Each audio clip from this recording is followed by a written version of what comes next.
Hey, so a couple months ago I did a trailer review for the Munsters, so I actually did pick it up on Blu-ray. I am a sucker for a nice slipcase. I did watch this on Netflix, so I have not opened this yet. So a quick little review on the movie.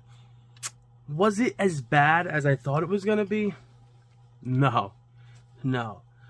Was it a good movie? No. But as a Munsters fan who just wants something more, okay. Alright, it's there. It's a prequel. It's not, a lot of people are confused by what's going on, what's happening. Well, hate to break it to you, this is how Herman and Lily meet. And that's basically the premise of the movie. And yes, it's goofy. It's a little too out there. It's Rob Zombie trying a little too much, but you can see where his heart is put into it. The color palette is beautiful.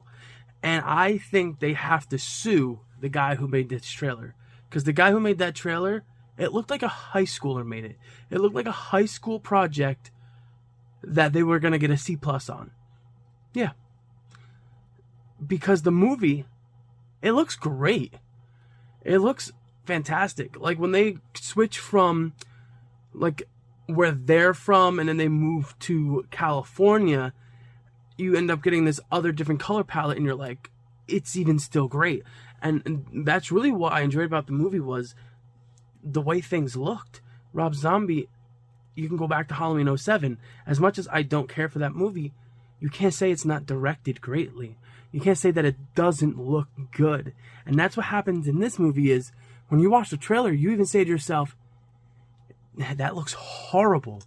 Oh my God, what happened? And then you watch it, you sit down, and it's the tongue-in-cheek, what you think you're gonna get, the goofiness. I actually think this might be Lily's best performance. A lot of people might say she was over the top, but I think she just hit everything right in a way, especially for her character finally, trying to, be out of trying to hit that character rather than trying to be a character that's never been played before. She really, I thought, did the best that she's done in this movie. I know a lot of people might say Lords of Salem. A lot of people might even go back to House Thousand Corpse. But I always think that she is playing too much of what Rob Zombie wrote in those movies. And I get that's what you're trying to do. But, as a fan of the House Thousand Corpse, I get what people don't like about those movies. And it's the same thing with all his other movies. Especially the Halloweens, where it's this, this white trashy vibe. And you don't get why he's doing that every time, because it kind of dirties the movie for you. And it's like bad leftovers that you're like, I've already seen it. I'm okay. I get what happens. And this movie, I don't feel that. I feel like if I want to show my nephew or niece something that's Rob Zombie and it's not too gruesome and too this and too just nasty to even just get basic dialogue, I can show them the Munsters and we can have a good time. Because, all right, I might not laugh and I might not think it's the greatest, but they might, because it's a G movie. The comedic things in the movie are little stupid innuendos and little, trying to make you laugh, almost like fart jokes. He tried his best, and I can see that. And this was definitely a heart project. He put his heart into this, and I get that. That's why they gave him the money. They gave him the budget.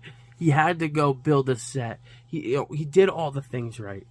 And I feel like a lot of times with social media, it really dulls down how people go about, making movies, because you think you see it all, but you really don't. And people immediately want to comment on what they see in like overhead pictures and little comments of people who might have been on the set for a day or something, and they take it too far. But I think Rob Zombie really tried with this one, and I think that he hit it, because I don't think that if you went and tried to make a Munsters movie that was based today, it would do any better. Because it wouldn't, because how do you make a movie about a family of monsters enjoyable without it being for kids? Or hitting like a Monster Squad-esque movie where people will say, oh, that's a ripoff. No, he went the right route. He made a movie that could be enjoyable by adults and kids, and he hit what he wanted to do. And I respect him for that. And at the end of the day, I give this movie a 6 out of 10. And if you have any comments or you want to talk about this movie, please leave a comment below. I'd love to talk Rob Zombie. I'd love to talk to Munsters and see what you guys think. Because this is one of those movies that I really thought was supposed to be just awful, but it ended up being